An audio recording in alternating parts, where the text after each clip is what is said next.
Tutto il sistema economico veneziano dice sì alle Olimpiadi 2020 a Venezia.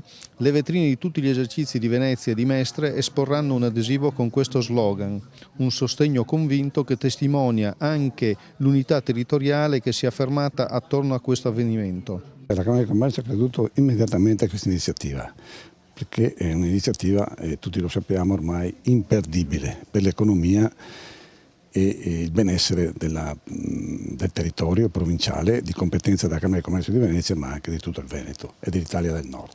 In concreto questa iniziativa del sistema economico veneziano coinvolgerà circa 11.000 attività commerciali e stanzierà per questo 50.000 euro a sostegno. Tutti i negozi di Mestre, di Venezia e di Marghera avranno questo simbolo dove col logo delle Olimpiadi e della Camera di Commercio di Venezia le imprese veneziane diranno sì a questa iniziativa.